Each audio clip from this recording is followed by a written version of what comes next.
बांग्लादेश का रुख करेंगे। इस वक्त की बड़ी खबर वहां से है। ढाका में कट्टरपंथियों ने युवती पर कोड़े बरसाए हैं। मुंशीगंज में जींस टॉप पहनने पर कट्टरपंथी भड़क गए। कट्टरपंथियों ने नाबालिग मुस्लिम लड़की को पीटा। वेस्टर्न ड्रेस पहनने पर युवती को पीटा गया। सोशल मीडिया पर तेजी से ये वीडियो वायरल हो रहा है और बेहद ही शर्मनाक है। क्रूरता से भरा ये वीडियो है। ये ढाका का वीडियो है, बांग्लादेश के ढाका का वीडियो है। अब देखिए किस तरीके से एक देश है जिसकी बेटियां चांद तक पहुंच रही हैं और उसके बाद अब ये तस्वीरें देखिए। यहां पर लड़कियों पर कोड़े किस तरीके से बरसाए जा रहे हैं, कैसे कोड़ों से लड़कियों को मारा जा रहा है, सिर्फ इसीलिए क्योंकि उन्होंने जींस टॉप पहनने की हिमाकत की थी, क्योंकि उन्होंने वेस्टर्न कपड़े पहनने की हिमाकत की थी और इसीलिए उन लड़कियों को इस बेरहमी के साथ पीटा है। किसने इन्हें यह हक दिया है कि इस तरीके से किसी लड़की के ऊपर तुम कोड़े बरपाओ? क्या तुम्हें खुदा बनाया है? क्या तुम खुदा हो? आखिर तुम्हें यह हक किसने दिया है? रैनिक वीडियो सोशल मीडिया पर तेजी से वायरल हो रहा है। ढाका का वीडियो जहां पर हमेशा युवतियों पर जिस तरीके से अत्याचार होता गया, लेकिन तस्वीरें बेहद हद तक बदली हैं ऐसी जगहों के भी, लेकिन ढाका की ये वीडियो मन को विचलित कर देने वाली है। हाँ, एकदम देखिए, सोशल मीडिया में जो वीडियो वायरल हुआ है वो ढाका का मुंशीगंज का है। ढाका में मुंशीगंज में ये नाबालिगा जो मुस्लिम लड़की है, इनका दोष यही था कि वो जब पार्टी में जा रहा था उस टाइम पर उन्होंने जींस टॉप पहना था और इसी वजह से उनको एकदम लोगों के सामने हैरास किया गया। और जैसा कि कंप्लेन है कि उनके ये जो जींस टॉप पहनने में जो कट्टरपंथी है इनका इनकार था और इनको जब बताया गया, ठीक उसी टाइम पर इस लड़की को सजा दिया गया एकदम लोगों के सामने। कट्टरपंथियों का राज इसके पहले भी बांग्लादेश में देखने को मिला था।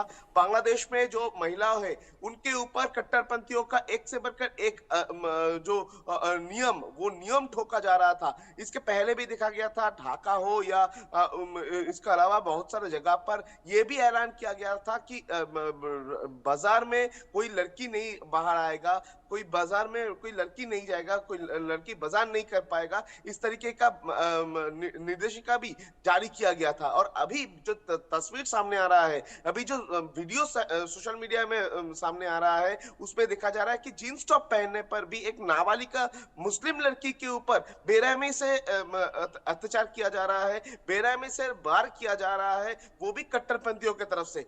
बांग्लादेश में जो तस्वीर ये सामने आ रहा है, वो तस्वीर एक बात बार बार से सवाल खड़ा कर रहा है कि बांग्लादेश में जो महिला है वो महिला कितना सुरक्षित है, क्योंकि बांग्लादेश का महिला सुरक्षा को लेकर इसके पहले भी चर्चा हुआ था, इसके पहले भी सवाल आया था। उसके बाद फिर से ये तस्वीर फिर से सवाल खड़ा कर देता है कि बांग्लादेश में जो महिला है वो कट्टरपंथियों के हाथ में कितना सुरक्षित है, क्योंकि बांग्लादेश में जितना दिन जा रहा है उतना कट्टरपंथियों का जो राज वो देखने को मिल रहा है।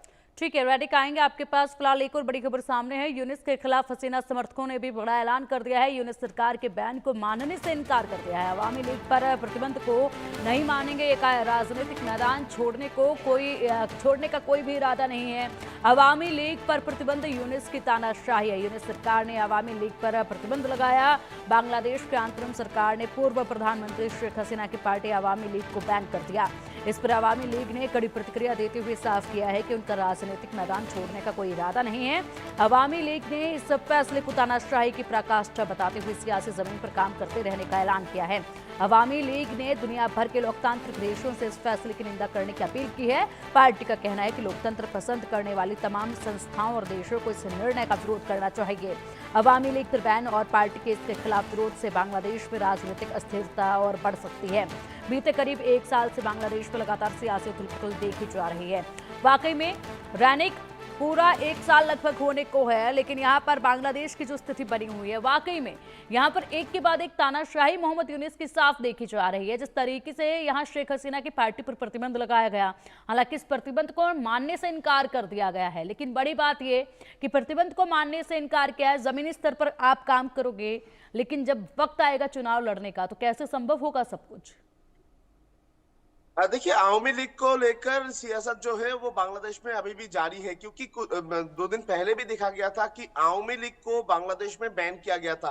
मोहम्मद यूनिस का इंटरिम गवर्नमेंट की तरफ से एक मीटिंग रखा गया था। उस मीटिंग में आवामी लीग को लेकर जब डिसीजन लिया गया, उसी टाइम पर यूनिस गवर्नमेंट की तरफ से एकदम स्पष्ट कर दिया गया था कि किसी भी तरीके का राजनीतिक कोई कार्यक्रम आवामी लीग को करने नहीं दिया जाएगा, आवामी लीग को बैन किया जाएगा, क्योंकि आवामी लीग के ऊपर जो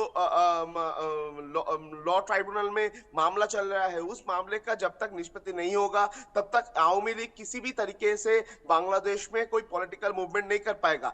ये बैन लगाने के बाद ही अभी आवामी लीग की तरफ से कहा गया है कि आवामी लीग किसी भी हद से जो बैटलफील्ड है वो बैटलफील्ड नहीं छोड़ेंगे। यानी जो पॉलिटिकल सियासत, वो पॉलिटिकल सियासत फिर से जारी हो चुका है। आवामी लीग जो राजनीतिक ग्राउंड है, वो राजनीतिक ग्राउंड को छोड़ना नहीं चाह रहे हैं, और आवामी लीग की तरफ से स्पष्ट किया गया है कि ये जो डिसीजन लिया गया है, ये डिसीजन को लेकर जो लोग बांग्लादेश का ये जो पॉलिटिक्स है, इस पॉलिटिक्स में जिन लोगों का इन्वॉल्वमेंट हो सकता है, उन लोगों के पास भी वो लोग जाएंगे, दूसरे देशों के पास भी अपील करेंगे कि ये जो बैन उनके ऊपर रखा गया है, इसके ऊपर जांच किया जाए, इसके ऊपर कोई कार्रवाई किया जाए। इसका डिमांड भी आवामी लीग की तरफ से रखा जाएगा। यानी 1 साल होने जा रहा है कि इंटरिम गवर्नमेंट का, ठीक इसी टाइम पर जब चुनाव आने वाला है बांग्लादेश में, चुनाव होने वाला है बांग्लादेश में, ठीक इसी टाइम पर आवामी लीग के ऊपर बैन करने का जो प्रयास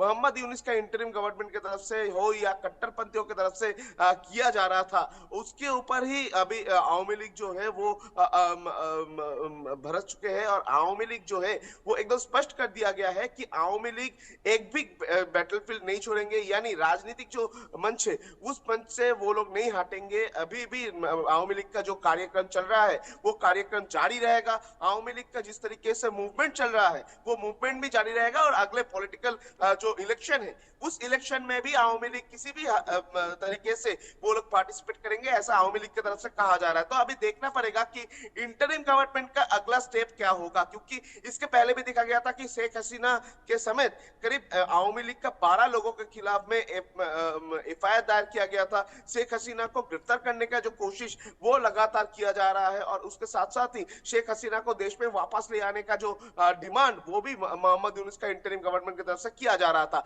ठीक उसी टाइम पर अभी आवामी लीग के खिलाफ में भी जो कार्रवाई वो इंटरिम गवर्नमेंट की तरफ से किया गया है। तो ठीक इसी सिचुएशन में आवामी लीग जब बोल रहा है कि वो लोग बैटलफील्ड नहीं छोड़ेंगे, यानी वो लोग राजनीतिक जो कार्यक्रम वो जारी रहेंगे, इसके खिलाफ में दूसरे देशों के पास भी अपील रखेंगे आवामी लीग। ठीक इसी सिचुएशन में मोहम्मद यूनुस क्या करेगा, ये सवाल ही अभी बार बार से सामने आ रहा है।